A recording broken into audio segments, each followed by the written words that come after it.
खान पान के संबंधी ये बड़े नियम हैं, आपको बता रहे हैं, गौर पूर्वक सुनना इनको है। रित भूख, हित भूख, मित भूख होना चाहिए व्यक्ति को।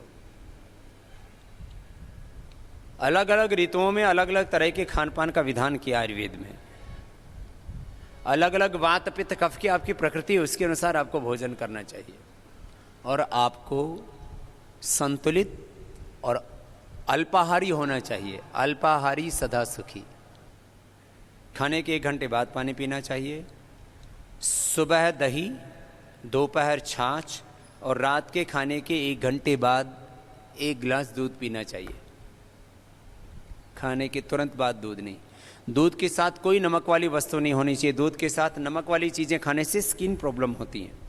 अब ये विरुद्ध आहार भी थोड़ा बता देते हैं। रात्रि को दही छाछ विरुद्ध आहार है। आजकल इम्यूनिटी की प्रॉब्लम बहुत आ रही है, लोगों का इम्यून सिस्टम वीक हो रहा है। अभी इस इम्यूनिटी के लिए क्या क्या चीज़ें जिम्मेदार हैं वो सुन लो ज़रा। और आजकल ऑटोमेन डिजीज़ बहुत हो रही है, SLEMS ऑटोमेन डिजीज़, कैंसर जैसे रोग बहुत हो रहे हैं। विरुद्ध आहार से स्किन डिजीज़ होते हैं और विरुद्ध आहार से इम्यूनिटी कम हो जाती है और विरुद्ध आहार से हमारे दोष विकृत हो जाते हैं। वात पित्त कफ सम होने चाहिए, समदोषा। किसी को वात प्रबल, किसी को पित्त, किसी को कफ, किसी को तो त्रिदोष ही विकृत हो जाते हैं। इसलिए रात को दही छाछ नहीं लेना चाहिए। पहले तो मैं देखता था गुजराती लोग रात को खाटी छाछ, બાજરાનો રોટલો અને રીંગણાનું ભરતું।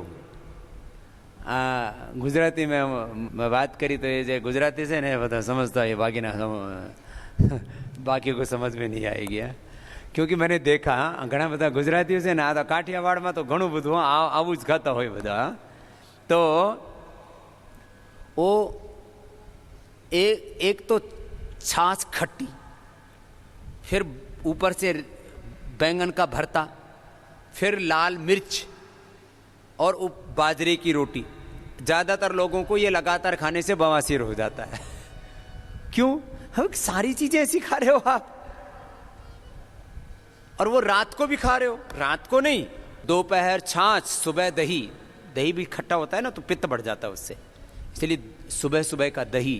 छाछ थोड़ी खट्टी होती है तो डाइजेस्टिव होती है, थोड़ी खट्टी हो तो कोई दिक्कत नहीं है। आजकल तो उसको स्वादिष्ट बनाने के लिए लोग लवण भास्कर, हिंगवा स्टक अथवा थोड़ी सी हरी मिर्च, जीरा और थोड़ा नमक हल्का सा डाल देते हैं तो बहुत डाइजेस्टिव होती है।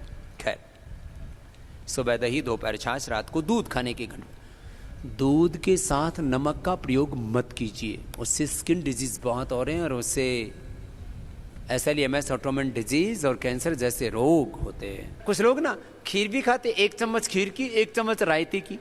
अरे बावड़ो, ये कहाँ से सीख लिया तुमने? आप दही रायता खाना, दही रायता खाओ ना, फिर खीर क्यों खाते हो? खीर खानी है तो खीर खाओ। आपको रायता खाना है, सुबह खाओ, दोपहर खाओ रायता, शाम को पायसम। दक्षिण वाले पायसम बोलते हैं, इधर खीर बोलते हैं। आपको खीर खानी है तो रात को खाओ, या खीर खानी है तो फिर उसके साथ, तो खीर के साथ तो कोई खीर और मालपुए खाते थे, खाओ। तो याद रखो, विरुद्ध आहार नहीं। दूध के साथ खट्टे फल भी नहीं खाने चाहिए। आजकल तो फ्रूट क्रीम में सब खट्टे मीठे सब मिला देते हैं, पता नहीं बावड़ी बावड़ी चीजें सीख ली कहां से।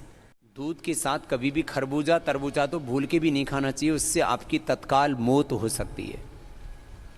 यहाँ तक कि खरबूजा तरबूजा खा के तो ऊपर से तुरंत पानी भी नहीं पीना चाहिए, उससे बॉडी में रिएक्शन होकर के मृत्यु तक होती है। और हमने ये लाइव एग्जाम्पल देखे, सुने, इसलिए आपको कह रहे हैं।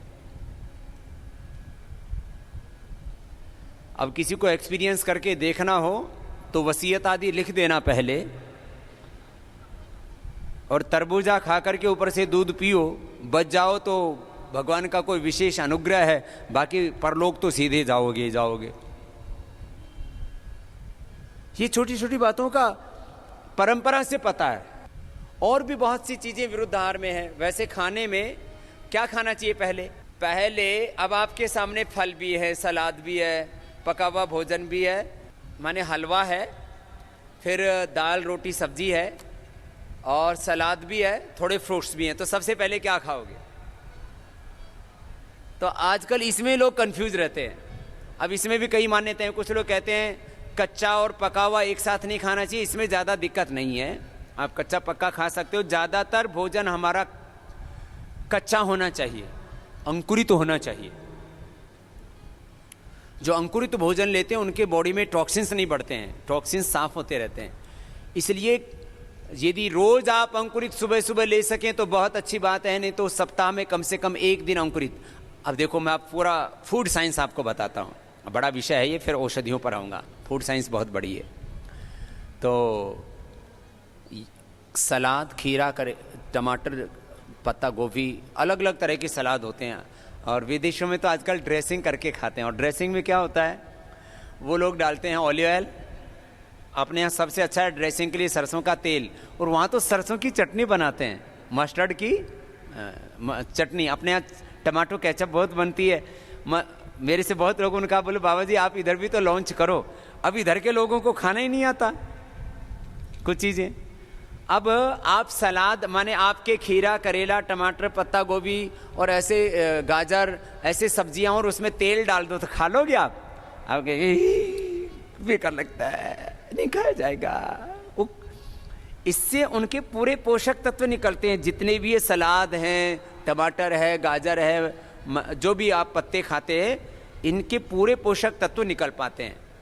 अकेले सलाद पूरी डाइजेस्ट नहीं होती है इनके साथ। तो वो लोग डालते हैं ऑलिव ऑयल, आप डाल सकते हो सरसों का तेल। और आप लोग सरसों की चटनी घर में भी बना सकते हो। सरसों की चटनी बहुत अच्छी होती है। ऐसे इधर तो टमाटर, मटर, हरा पुदीना, इसकी तो चटनी बनाते ही हैं।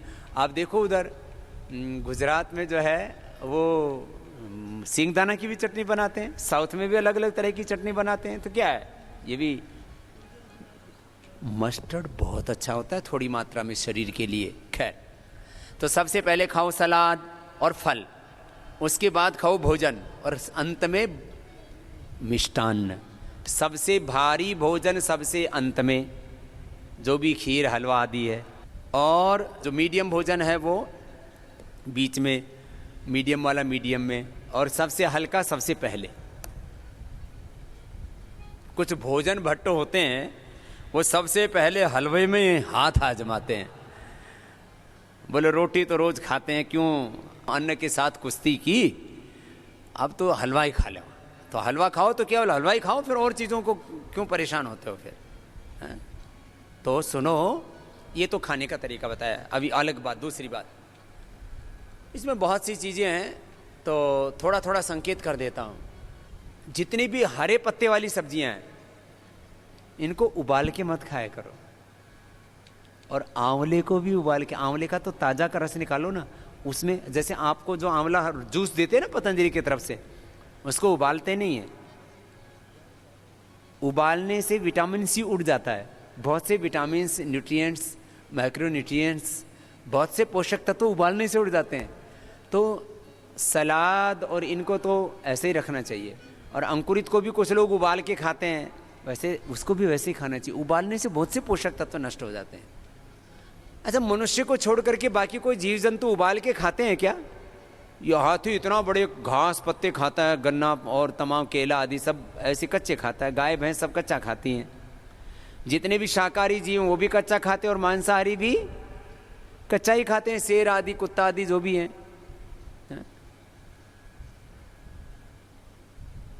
ये मनुष्य है जो पक्का पक्का खा करके पक गया, पिलपिला हो गया खुद भी, है? तो पक्का हुआ कम खाया करो, कच्चा ज्यादा खाया करो। कच्चाहारी, फलाहारी, रसाहारी, रसाहार, कच्चाहार, फलाहार, ये सात्विक आहार होते हैं, इनको लिया करो।